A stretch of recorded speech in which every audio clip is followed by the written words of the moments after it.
Welcome back to Deep Fix, a podcast for people who think that depth is sexy. I'm Alex Olshansky, your host. Today I'm excited to share a conversation with Dr. Joe Tafur. Joe is an integrative family physician, curandero, author, and speaker. His acclaimed book, The Fellowship of the River, explores the role of spiritual healing in modern healthcare. And this is the book I recommend most for people who are new to ayahuasca. Joe is a leader in the psychedelic field, someone who has been working to bridge the worlds of indigenous shamanism with allopathic Western medicine.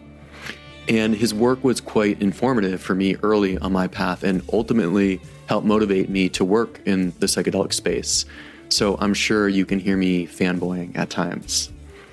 In this conversation, you can expect to learn what Joe would tell a rationalist who is curious but skeptical about ayahuasca, why indigenous traditions teach us to not get ahead of the medicine, how Joe would interpret one of my most mind-bending ayahuasca visions, how emotions are always at the root of journeys that truly heal and transform people for lasting change, why spirituality must be rooted in the practical, why plant medicines can be so helpful for people struggling with addiction, and so much more.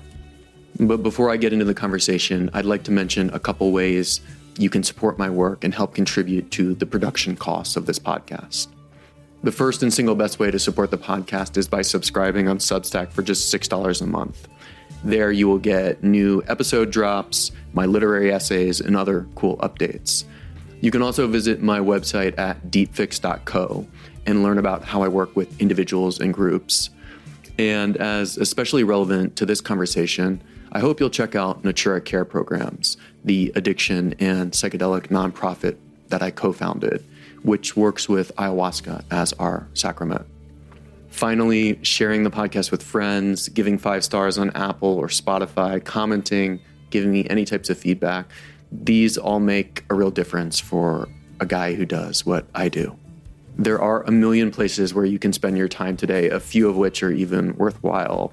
But no matter, I am truly grateful to be one of the million, and I'm hopeful to be one of your few. And so, my friends, without further ado, please welcome Dr. Joe Tafur.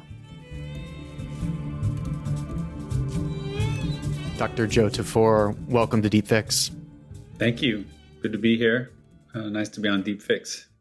I don't expect you to remember this, but we actually met in Berkeley. I think it was either 2018 or 2019, definitely pre-pandemic. You did a book event with, I think, Rachel Harris, who wrote Listening to Ayahuasca. And I just came up to you after that talk. But that was lovely to get to meet you and now to have a chance to go deeper with you. Yeah, no, it's good to finally be able to. It's been, I guess, the pandemic and all this time has passed. But yeah, that was a fun event in Berkeley with Rachel. Still talk to Rachel. Just talked to her the other day. She's released a book since then, Swimming with the Sacred. That's her new book. Oh, I didn't know that. Yeah. Cool. It's a cool book. Yeah. So great. Well, here's where I was thinking we could start. So let's say that you were talking to someone who was in a modern rationalist mindset. So they've heard of ayahuasca, they've heard of plant medicine, they've heard it associated with the psychedelic renaissance, some of the hype, but they're innately skeptical. However, because they're rational, they're quite interested in hearing what you as a medical doctor have to say. So I'm wondering, what would you tell such a person about plant medicine and why it's interesting? Well, I would say that they should be skeptical of plant medicine. Like, that's a good position. I think it makes sense. I think that there is a lot of foolishness and kind of even irresponsible energy around the psychedelic renaissance, around plant medicine. And so that should be acknowledged. We should talk about that and say, yeah, I could see why they would have those concerns. And so, so many other things that are delicate matter, it's to do it well, it's that's not everybody. You don't just refer your family member, your loved one, to just any therapist or any psychologist or any surgeon, something like that, where it's going to be very intimate. And you would want, you'd hope you'd have access, if you did, if you have some resource to have that kind of access to be able to choose, I'd rather have this one than that one, or because it's so intimate, because it's such a vulnerable space. You'd want to treat it with that kind of care. So if you know, are thinking about it because you are curious, something is drawing you to it, and you're a rational person and you're skeptical, but okay, well then if you are going to proceed learning about it, then you want to proceed in a way that's going to really address like safety and responsibility and care. So it's like, are those things at the forefront of what the person's talking to you about when it comes to plant medicine, when it comes to psychedelic therapies, you know, or is it just the flashy hoopla of, you know, amazing, cool, visionary, you know, maybe really inspiring, maybe a lot of things, maybe ungrounded, you know, maybe the kind of energy that's not impressing this person, that the person is still feeling like, whoa, this is something I want to be careful about.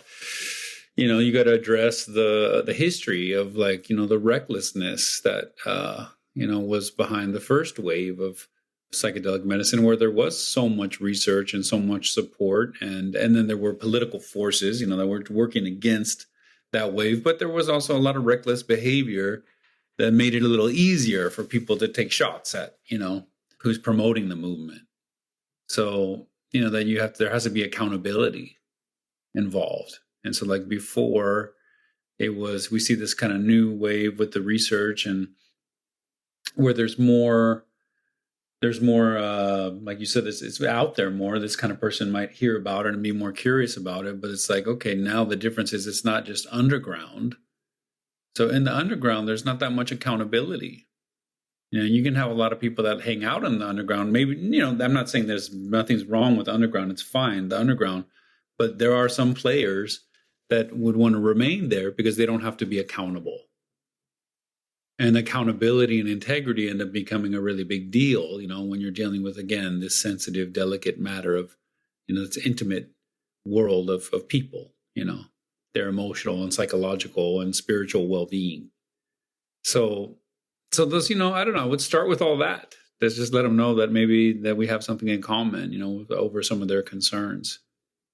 I love that. I appreciate that you're first acknowledging that the concerns are extremely valid. And I wonder how you would talk to someone like that about the benefits of visionary states, of someone who is, say, well, I don't know if I want to have visions of the snakes and spiders crawling up me, and I heard that you puke. That's not something I'm interested in. How might you talk to them about that? Well, so then like at a place like Niue Rao, where I trained in Peru and under Ricardo and the Shipibo tradition, like it's not something that they promote for people to experience for the sake of experiencing it. You know, like that's generally like, that's a no. Like if you want to show up there and say, hey, I really want to try it. I want to see what it's like. I want to, they're like, go somewhere else, you know? So then in the deeper tradition, where you're going to like, with people who have dedicated themselves to try to learn enough to try to be helpful to another person, you know, in those kind of states, that person who's dedicated themselves that way is not inclined to just spend their time and energy entertaining people. So they have to have a reason to why they want to do it. You know, it can't just be because they're like, well, I want to try it, but I heard you puke, or the visions sound interesting, but it's like, okay, why? And so for me, like that's a big deal. And so not everybody needs to try it. No one needs to try it, or whoever. It's not about that. It's like some people, they've had really big experiences, you know, and it's been very healing for them, and it's been very powerful, and they want to share it, you know, because of what they gained from it, you know. So then that's good. You know, there's like they're sharing their healing, their medicine experience. But then like to become to proselytize, you know, to try to say that everyone should do it, or, you know, this is what's missing. And, you know, that's hard to really say. In Iquitos, Peru, in a place where ayahuasca has been flowing for millennia, you know, there's a lot of problems there. They have a lot of problems.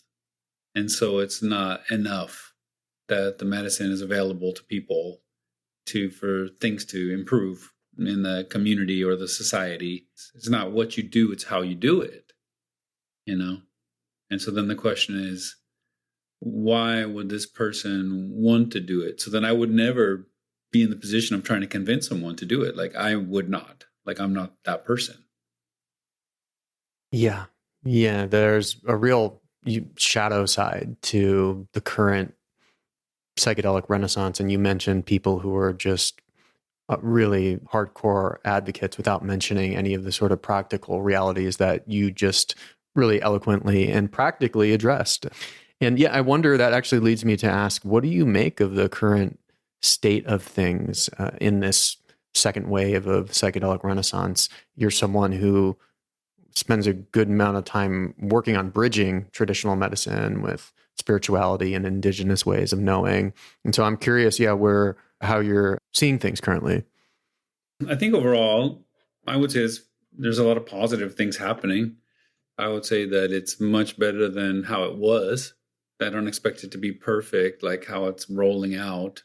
And so there's issues to be concerned about, but it's still like, to me, I think it's 100 times better with the idea that these experiences, would be available and wouldn't be something that you would necessarily go to jail for, Yeah. Right? That this should be a criminal concern for the authorities, when there's actual danger and safety, that it's more pressing to address, when we're trying to help communities and so like that there would be, and there isn't, it's not like there's a major focus of prosecution towards this stuff. There's not, but still there's the fear of that and the concern as people try to break away from those old kind of like legal attitudes towards the medicine. So then, okay, first is like the research arm to show, okay, let's prove safety. Let's we hear all the legends, the urban myths of like whether it's flashbacks or what is it, or you're going to ruin your brain, or what is it, what are we seeing, what can we say about from the scientific, from the rational observation, what can we say, can these things be used, what are the risks and how do we mitigate those risks and how can we use them safely, is there a way to use it which would be considered basically safe, like that there would be no major drawback to using them. And so that's what the research world has been focused on, with MDMA and psilocybin, but they've definitely dabbled into looking at other substances and plant medicines, and trying to determine those kind of things.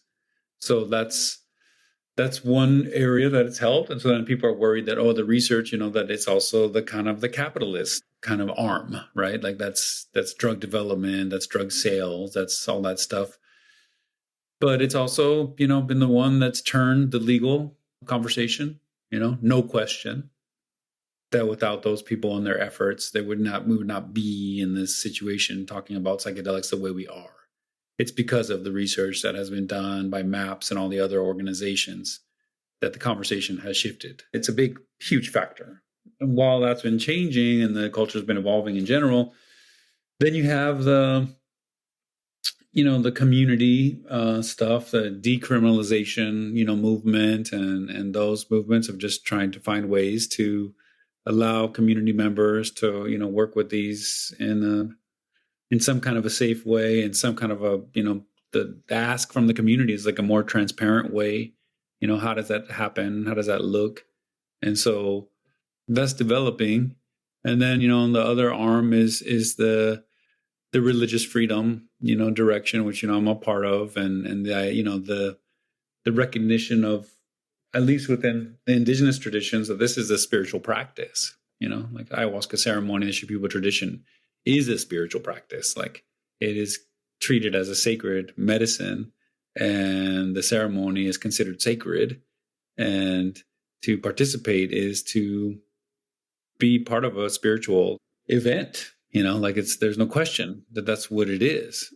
And so then, the traditional way is to share with people that, as we talked about at the beginning, like because the traditional way is not about, proselytizing or trying to convince people, because it's like, well, for us, it's sacred. For us, you need to prepare to do such a thing. You have to decide if you're really interested in doing that.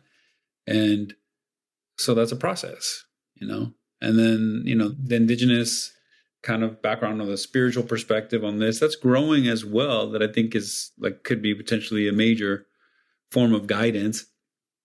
around how to proceed is that it is a spiritual practice. And so then we need to address the spiritual phenomenon that may come up and around these experiences.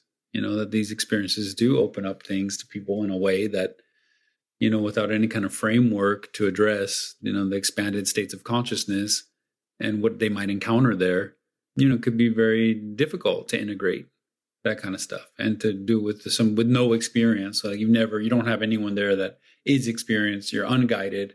So then drawing upon the traditions, for that guidance of how to go through those experiences and how to maybe make the most of it.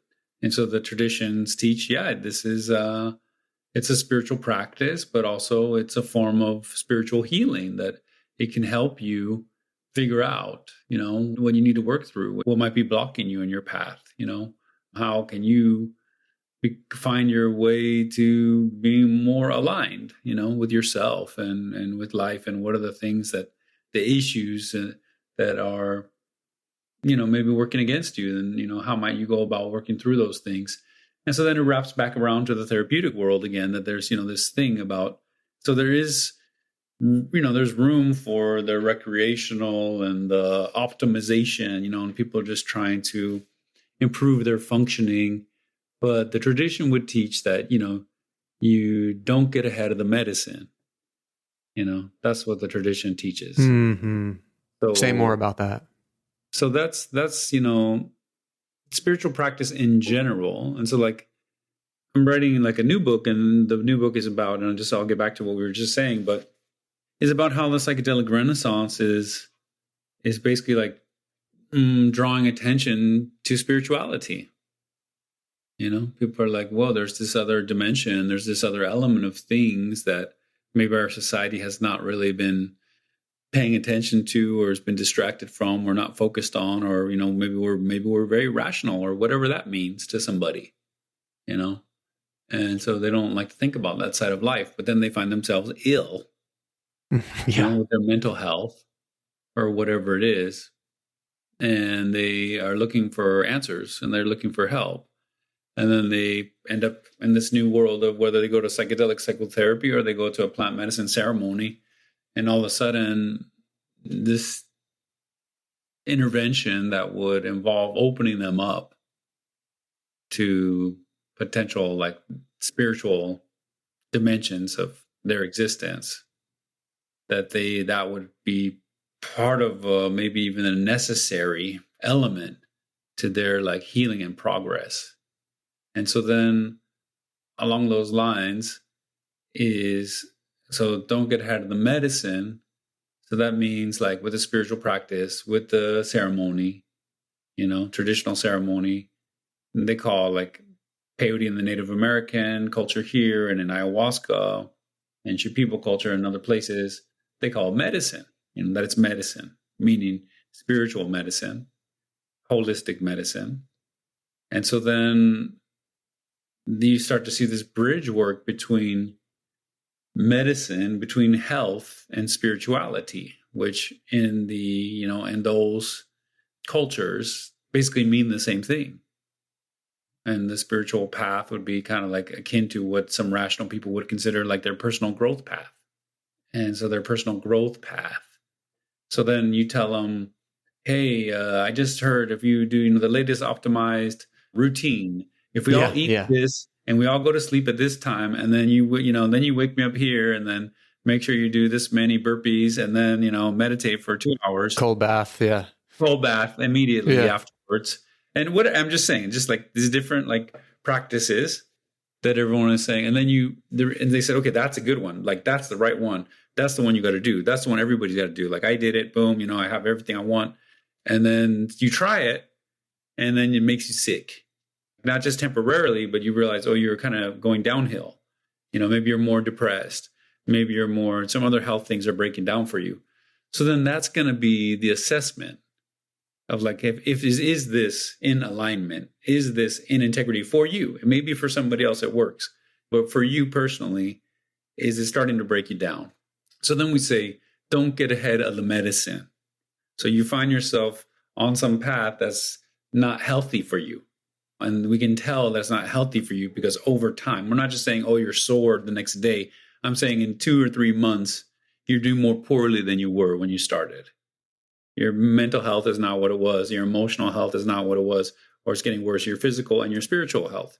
So now we have a way to assess, like, is this set of personal growth practices healthy? Similarly, we would say, like, is this ceremonial practice that you're getting involved in, or this other practice, is that healthy? And is it, in the indigenous perspective, is that what we would consider spiritual, by the same measure? Are your practices moving you toward more integrity? And that integrity would also involve the molecules that are rationally running through your body. Yes. Like, is your blood sugar and all that stuff doing well, or is it getting worse? And so that's trying to find a little bit more of a universal grounding so then now it's like, if people say, okay, everybody, this person should do ayahuasca because ayahuasca is the answer for them and that's what they should do, and go to ceremony, and then that person destabilizes and is doing really poorly. It's like, whoa, like, let's relax. Let's reassess here. Was that really the right choice for that right person? For somebody else, it might be, or maybe how they did it. I don't know, have to be extra careful, but we can't just say that. What we're saying is the proof is in the pudding. Like, the health and well-being is what we're talking about. The integrity of being is what we're talking about. And for other people, their spiritual well-being, according to secular rational measures of how they feel like that their life is meaningful and purposeful. Or for somebody else, that they feel like their personal growth, goals are being met. So then it becomes about health and well-being, that's really what it's about. And so the psychedelics or the plant medicines are like interesting, wonderful potential allies along that path. But you can't like get ahead of the medicine. It's just put the cart before the horse, and that it's only about ayahuasca. Or, I can respect ayahuasca as a sacred being, like a sacrament for us to utilize in our spiritual community. And I also realize that there have to be, that the plants, in my understanding and belief, what they want for me is for me to achieve the accountability in myself, to make sure that I'm doing the things that are going to bring the kind of wellness into the world that will reflect the harmony of an Amazonian rainforest. Yeah, there's that almost governor function in certain plant medicines or entheogens, where a lot of people report that. I know I've personally felt that, where there is a bit of a humbling that happens, where if you move too fast or get too grandiose, there's a check that I've found. Of course, there's also the opposite of that. It can help really propel people's sense of self and delusion in the wrong direction, though a little bit more rare. What's interesting about this new book project, for one, there's been a long tradition of, call it LSD enthusiasts to enlightened teachers pipelines in America, at least, like take it like Ram Dass or the like. And now, at least in my view, and part of the reason why I started with that question, speaking to the modern rationalist, is that there is a similar shift happening where psychedelics, plant medicines, this renaissance is becoming an escalator into spirituality with a capital S in a certain sense. Yeah. And I take it you view that as a net positive development. I do, because I think that it's about language. And so, like we're talking about the personal growth person and their goals that, push into the metaphysical, no matter how rational they are. If their goals are like self-worth and self-love, and I don't know however they want to spin it, but like the reality is that there's a metaphysical aspect. There's aspects of consciousness, of life itself, mysteries of life in which we exist, that the rational and materialist perspective do not adequately explain.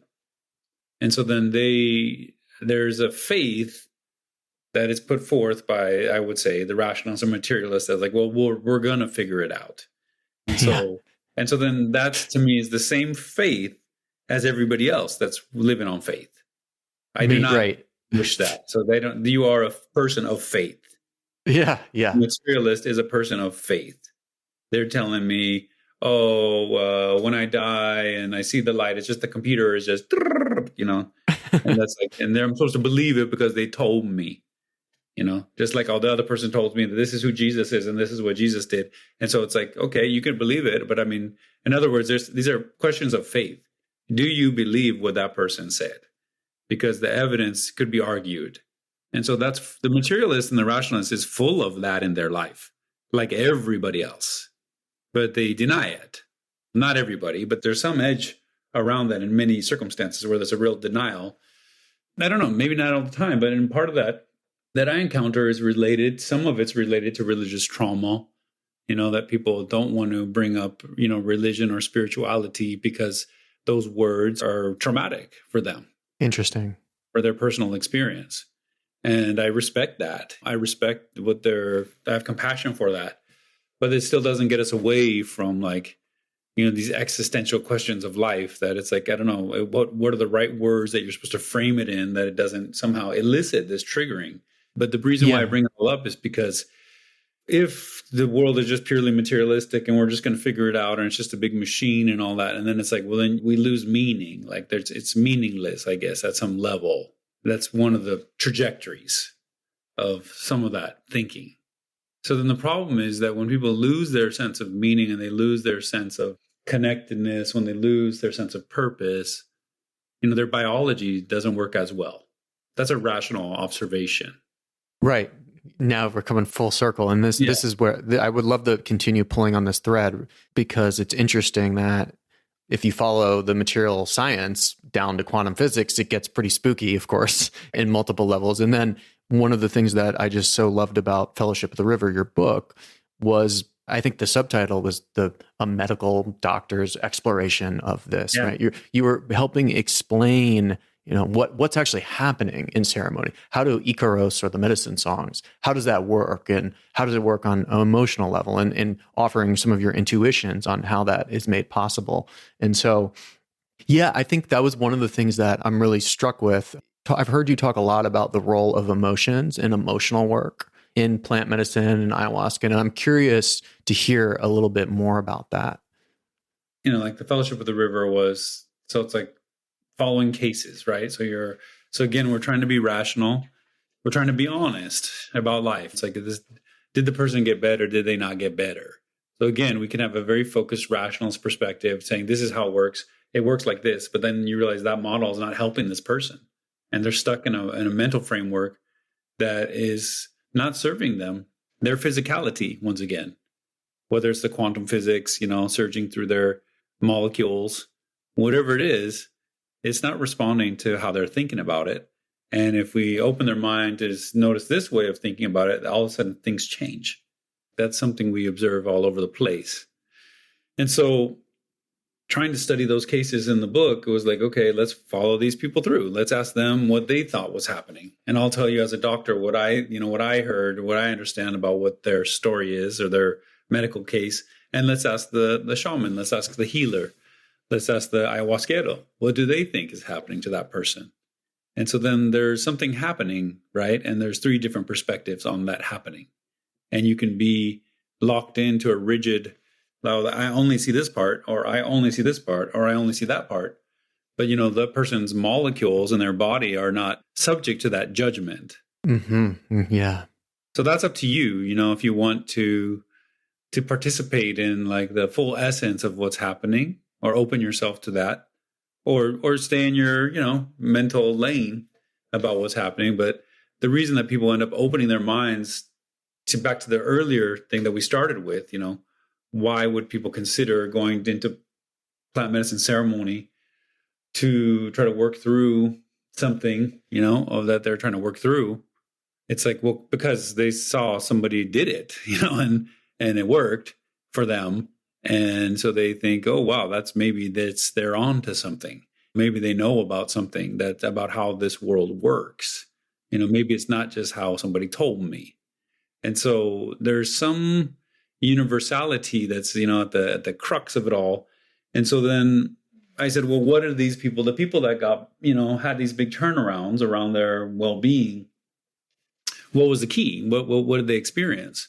And it was an emotional process, over and over again, that this emotional process that they were able to go through, that the spiritual dimension and the energetic healing and all those other elements of the ceremony and the ritual, and their personal commitment and the diet and the retreat and all these factors in nature supporting it, community that allowed them to do some processing that they couldn't do before.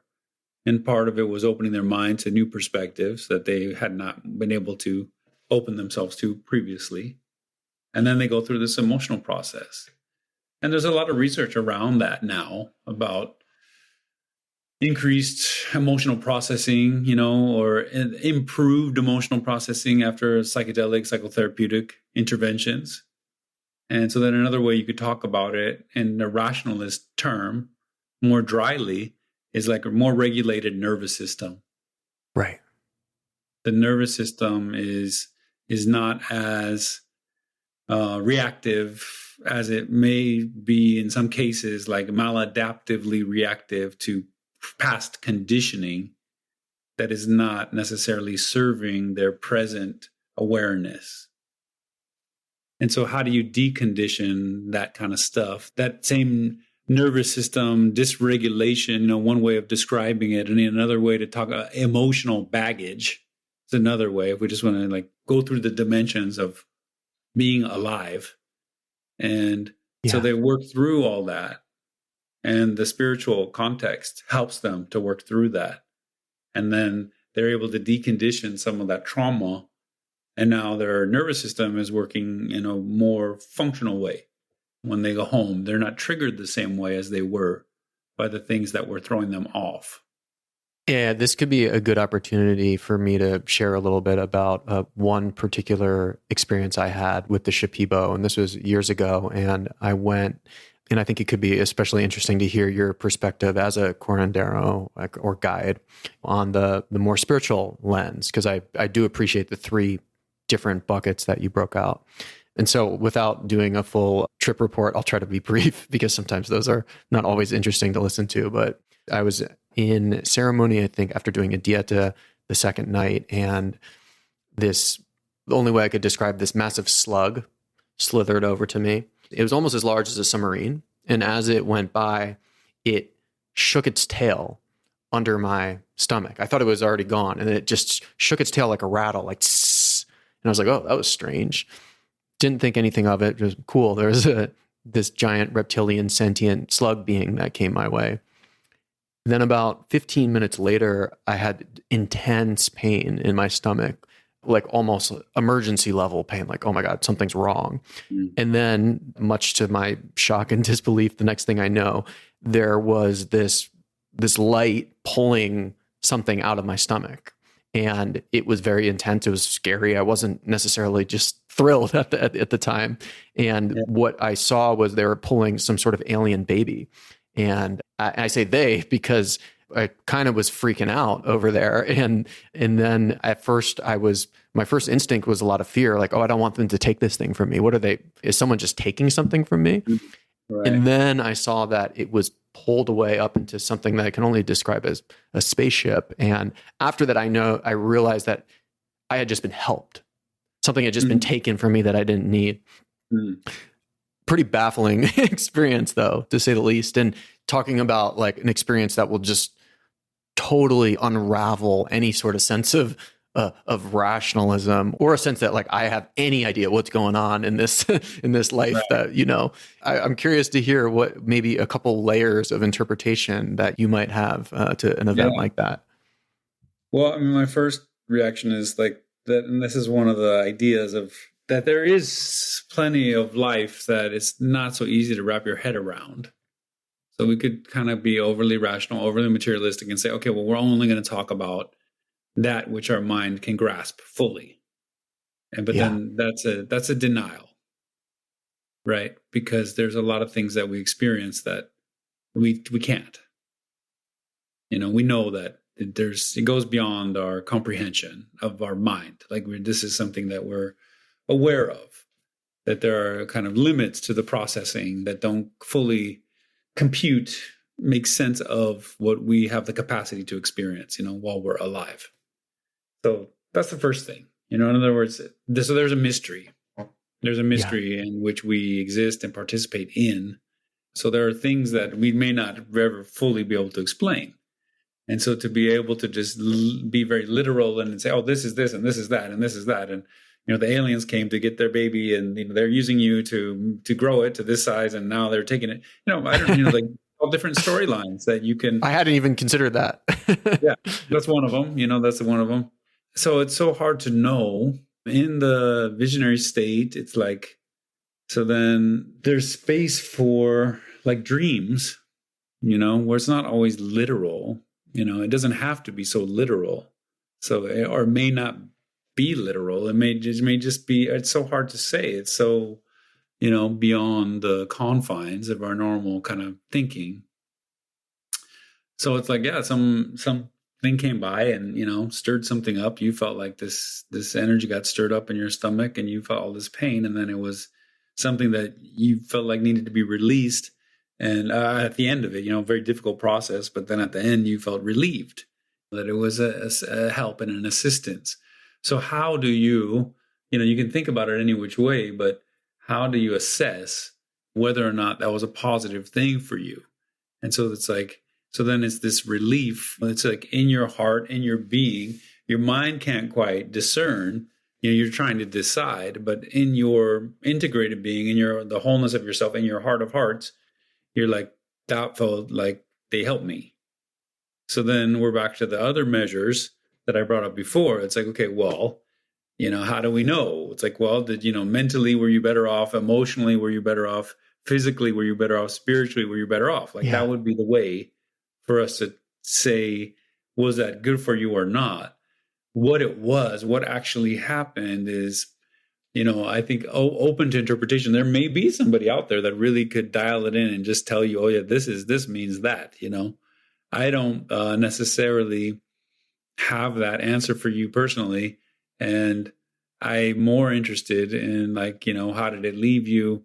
What was it? And so then if we think about it like more metaphorical or, just energies that, being carried or there's so many different ways to think about it, but something that you needed to let go of or something that was stowing away, with you and is now facilitated the removal of that, then that's like, could be good.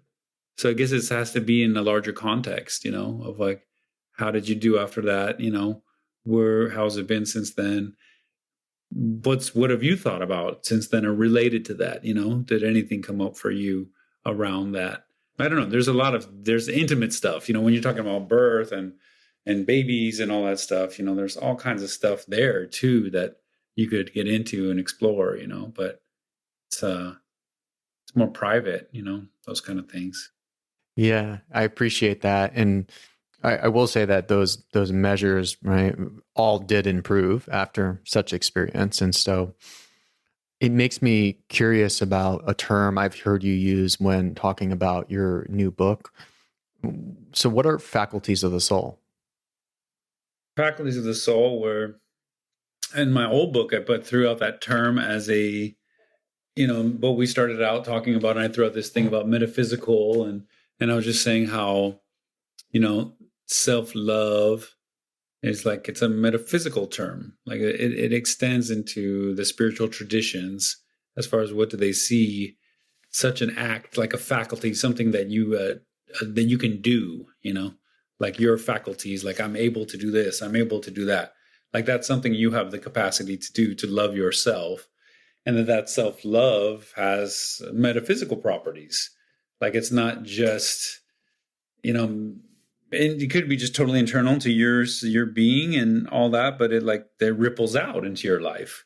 It causes these other things, it's related to this other phenomenon of how you're going to be in your relationships and how an animal might respond to you, like all different ways of thinking about it.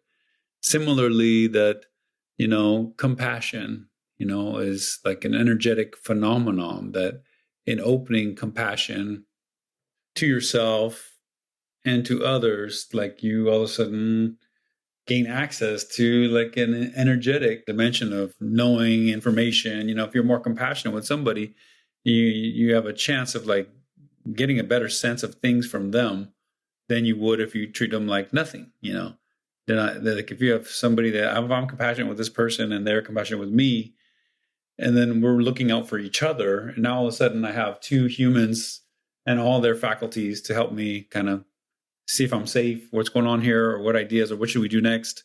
It's like I'm part of a larger whole, and that there's many ways that could go out, and that is like a big topic of a lot of spiritual traditions that spend a lot of time meditating and praying and researching and exploring themselves and coming up with these things like, wow, this is a big one. Hey, this is a big tool. Gratitude, that you could just think of gratitude however we think about what does that mean in a non-metaphysical sense. Like, how do you describe gratitude in a purely rational sense? I'm not sure how to do that myself, but to be grateful, which is linked somehow to grace and that same root, like to be in the acceptance and the appreciation of what is in any moment. And then that would be like that's a big thing that people experience sometimes in their plant medicine or their psychedelic psychotherapy. But then these Buddhist people say, well, that's actually like a frequency that you're trying to tune into. Like, you're going to tune into that frequency of gratitude. And then in that, when you're tuned into that, then that energy of that, like, is going to nourish you. Right. Like, the attitude of gratitude is actually going to bring inspiration that's going to actually give you energy. Right. Similarly, forgiveness is like unquestionably hot topic in a lot of spiritual traditions, thousands of years, and then enters the world of psychology. They accept, yeah, that's true. If you forgive, it can help. It can help you unload and disconnect from an energy that's slowing you down. And so I'm saying those are faculties of the soul. Those are hyperdimensional capacities of a being. And so you can think about it however you'd like, but that's like how people have talked about it all over the world, that there is something to it beyond just the rational, that they would have potentially some quantum physical, implications, like that it would, alter possibilities or probabilities, of, let's say, certain biochemical reactions in your body, that you'd be more, the probability of it going this way versus that way would change. Right. You mentioned how certain contemplative traditions believe that these are frequencies to tune into, these faculties of the soul, which is a phrase that I love.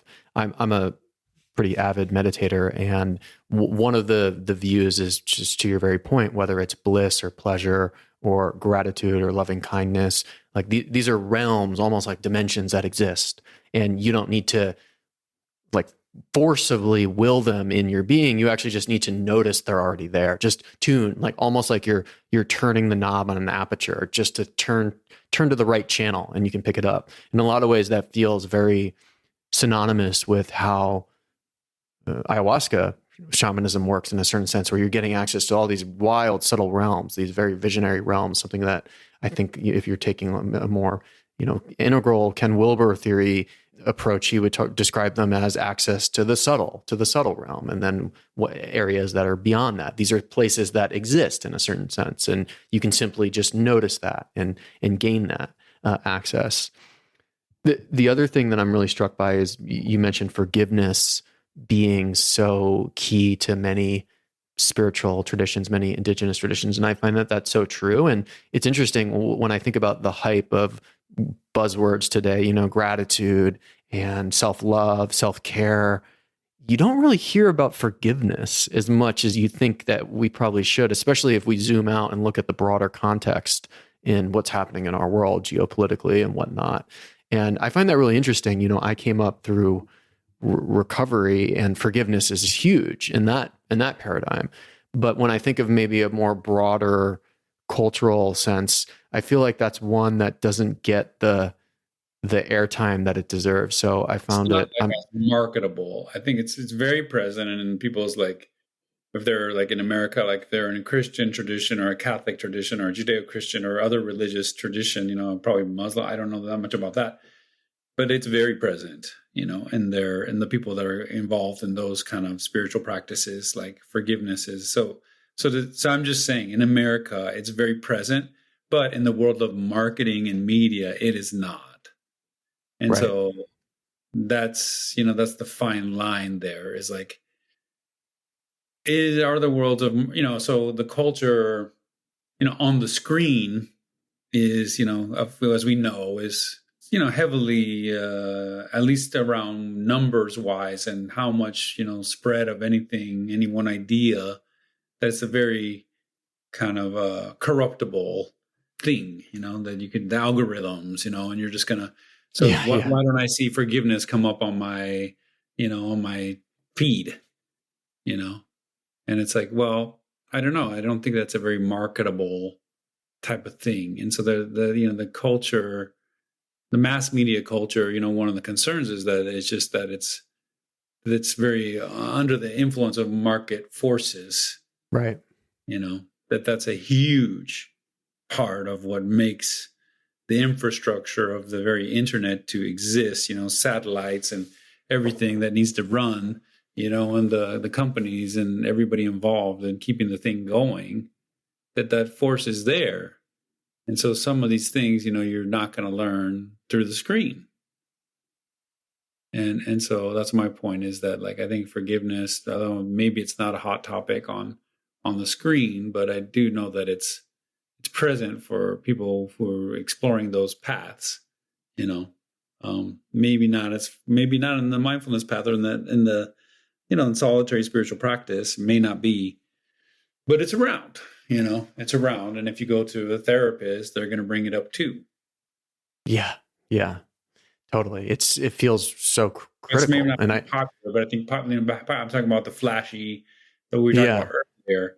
It's like the pseudo spiritual, kind of thing. And it's like, okay, you can only get so far on the screen, Right. Like it's the communities and people and their real relationships and all those things are like, that's where that stuff's playing out. And if they want to talk about it or bring it up on these other venues, I guess they can, but for whatever reason, I don't know, it's not as popular right now, like you said. And I think maybe that's, it's a very competitive environment. And so, the very kind of competitive, maybe more capitalist environment is not so much about forgiveness, like totally. That part, like, it's basically you screw you, Yeah. Yeah. And you've mentioned a phrase a few times, which is universality. And in particularly when I think about pseudo spirituality, how these market forces can water down the essence of these really beautiful teachings and traditions, or, you might even be someone who, without the cultural or communal context that are so steeped in the relational element, where something is important, the faculty is important, as forgiveness is absolutely core, right? Like, again, even and I come back to this example because I think these communities really lead with it, but like in recovery communities, forgiveness, redemption, correcting wrongs, it's constant, even if you're overstepping or maybe telling a white lie to someone, you'll hear people correct themselves and forgive. Hey, I'm sorry about that. I'm sorry I was late, X, Y, and Z. And now I wonder, like, tell me more about this to come back to that. What you were saying, because for the perfect example, recovery community. So I'm saying in a recovery community, so you say, don't get ahead of the medicine. So the recovery community is like, they're trying to heal. Like, these people are humbly showing up saying, I got a problem. Like, I need to fix my problem. I don't want to keep going like this. I want to change the way I'm doing it because my health is breaking down.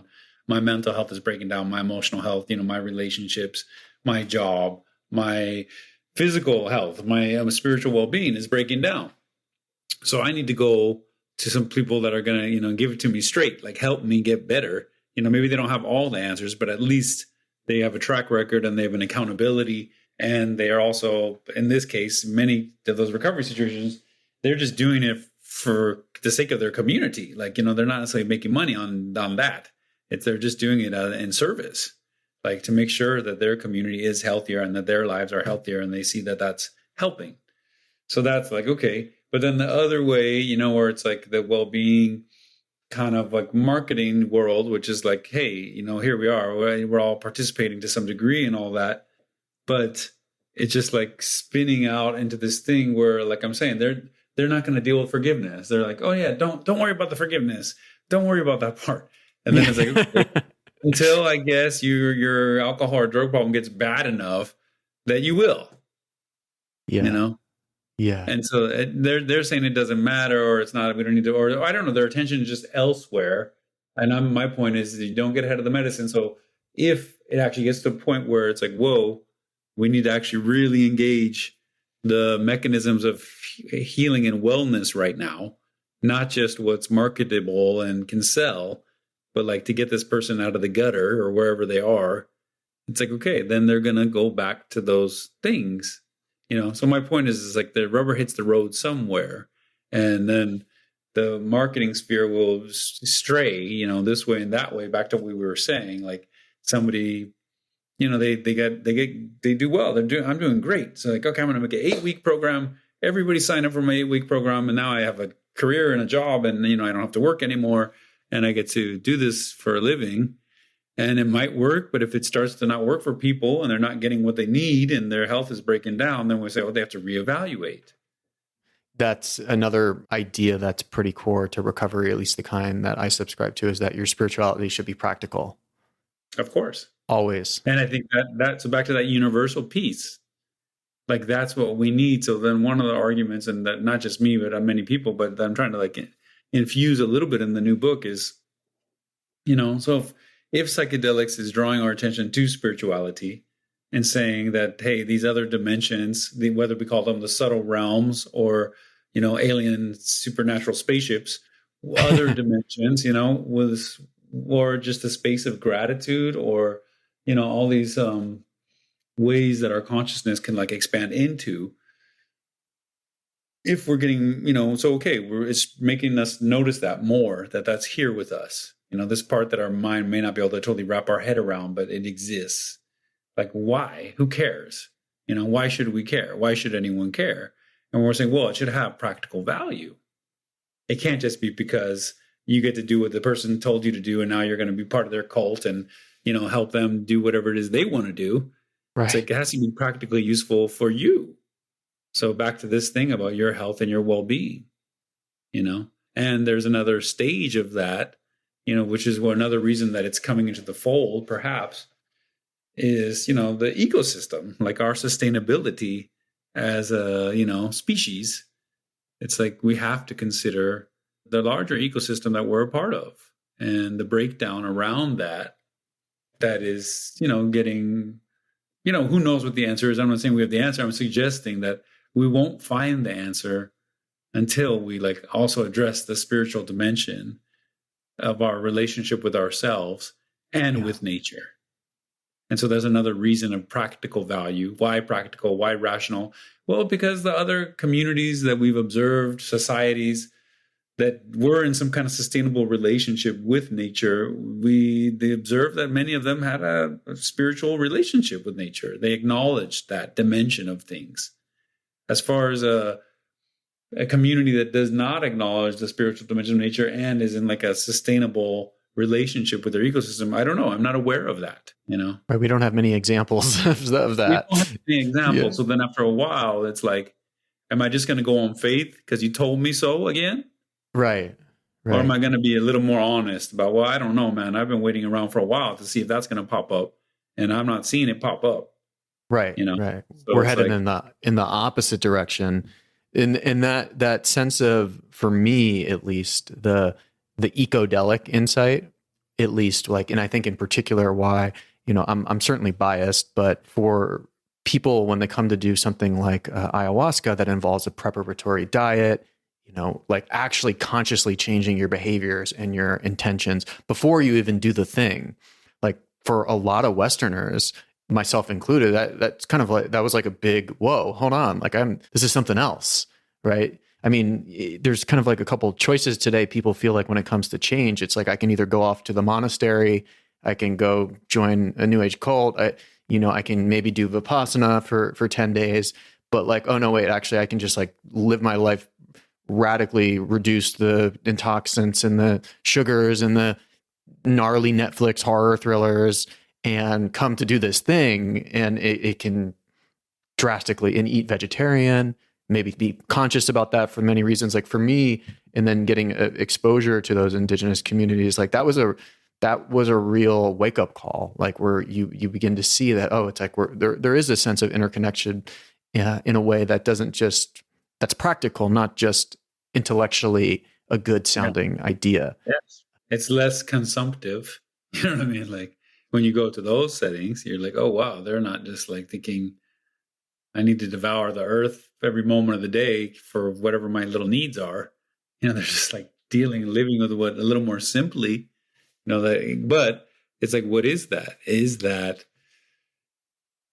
an increased sense of personal peace? Is that a lack of opportunity? If they were given the opportunity, were they going to just do the same thing?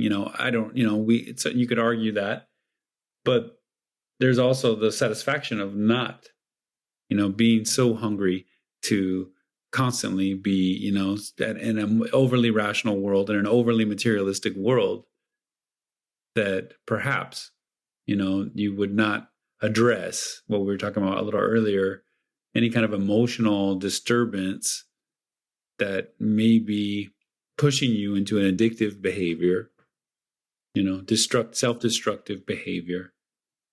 And so because your society doesn't want to address that emotional stuff, whether in the marketing world or in the business world or in the academic world, maybe at the recovery, sure, maybe over here they do. But if you don't, and it just piles up in there, and then you just get into this mass consumption kind of mentality that just doesn't care about itself, and definitely doesn't care about the earth in which it lives or the sustainability of that. Like not really, like a passing concern. And so then, is it because of the spiritual disconnection that would run away as far as it has?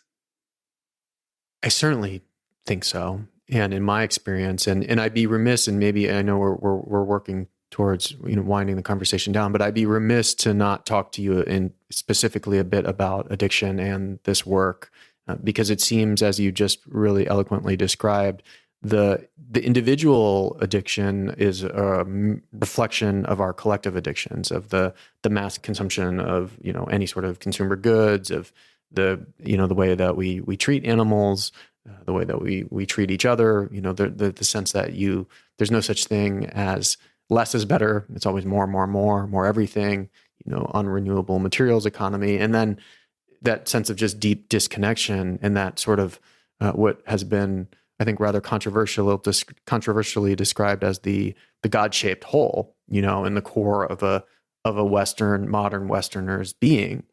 It leads a lot of people to that place of just hungry ghosts and needing more and more. And so they find themselves, as I did, really addicted to everything from the pharmaceuticals to the, recreational drugs to you name it. And I find it so interesting that the salvation can be in, I think to use this term is incorrect to describe it as another drug or another experience, because that's certainly not the case, right? Because there's a major difference in consuming a sacrament in a ritual rather than you're not talking about regular addictive consumption, like right, not at all, like totally dramatically different.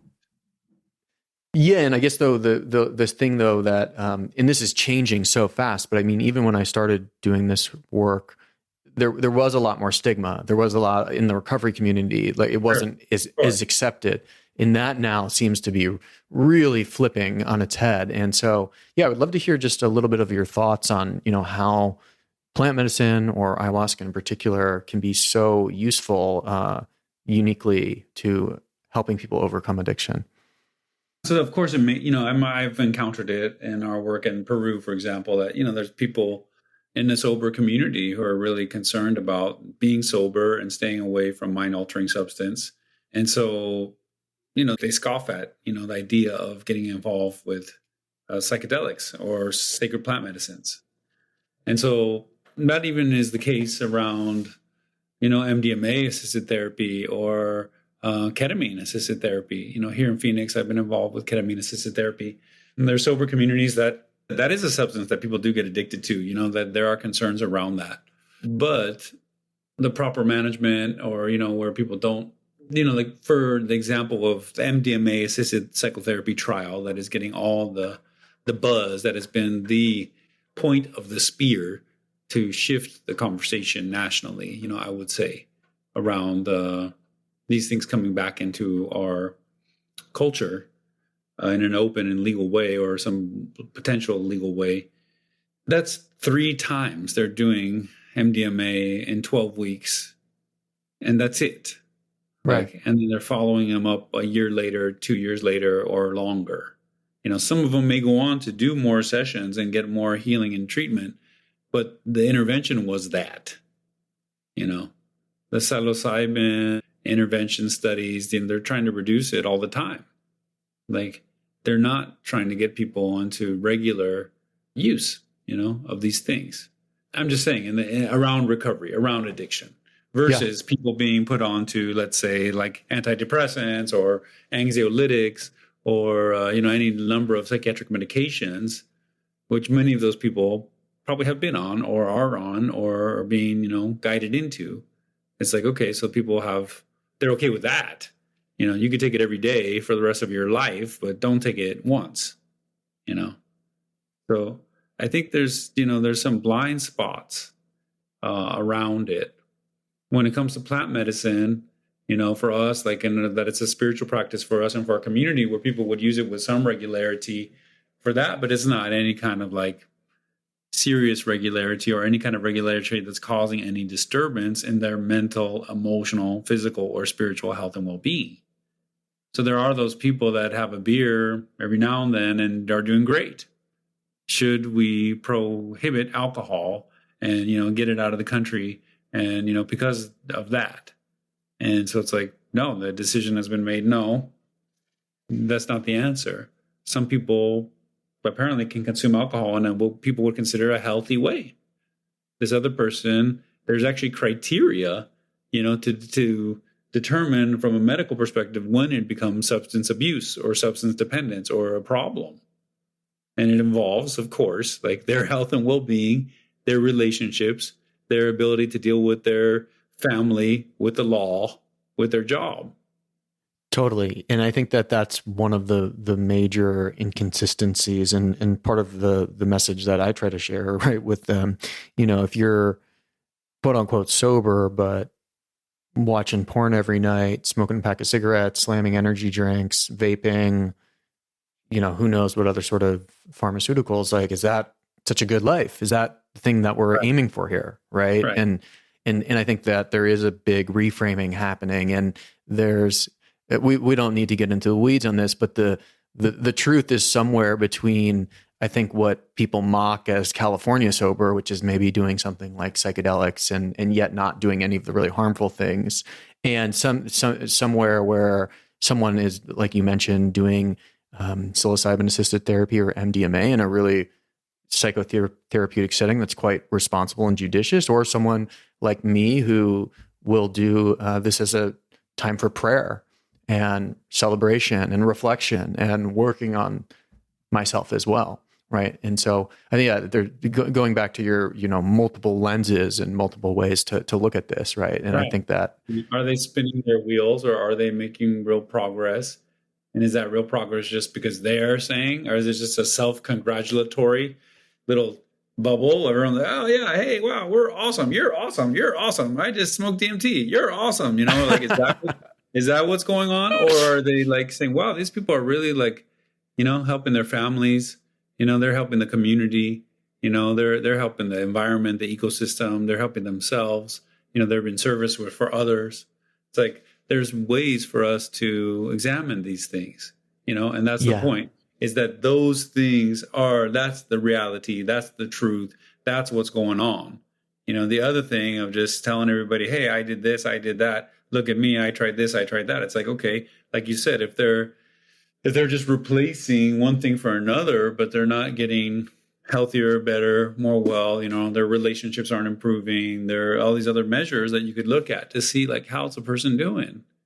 They're just vaping and, like you said, porno or whatever it is that they're like, feeding their addiction food, all the different things, or driving themselves over intense into some hobby or whatever it is in a way that's hurting them or hurting their family or hurting their life. So there has to be like the universality to the goal is like a health and wellness that, we have to wrap it up here for me, but like, how do we put it into words? And, can you put it into words that more people will agree upon? I don't know, the Native Americans, the indigenous people here of this continent where we live, they talk about right relationship. They say to be in right relationship with yourself, with your loved ones, with your community, with your society, with your ecosystem, and with the universe. Like, that's what it is. That's the goal. That's what health is. That's what spirituality is. That's what personal growth is.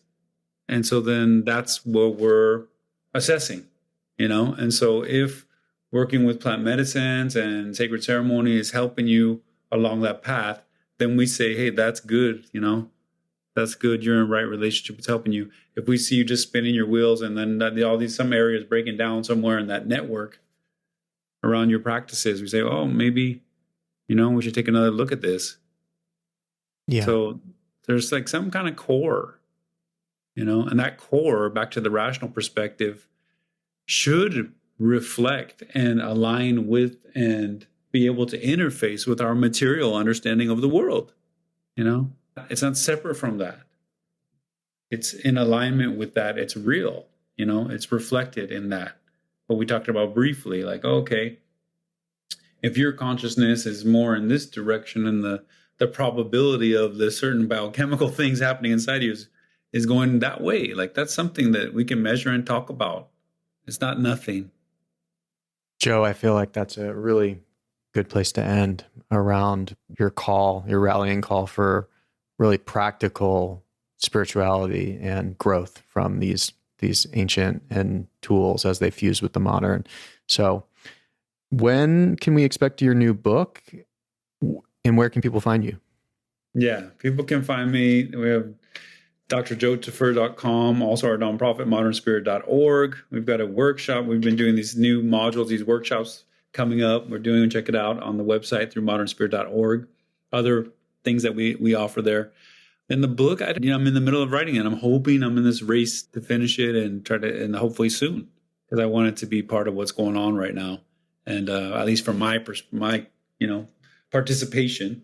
So that's my goal, is the next few months, hopefully. Awesome. Well, I will include links to all that stuff and would love to have another conversation with you once that book is out and to read it, because as I mentioned to you before we started recording, The Fellowship of the River is probably the most recommended book that I share with folks who are interested in these many worlds. So thank you so much for the time. I really appreciate you and the work you're doing. Thank you. Thank you, Alex. Great to be part of it. Thank you.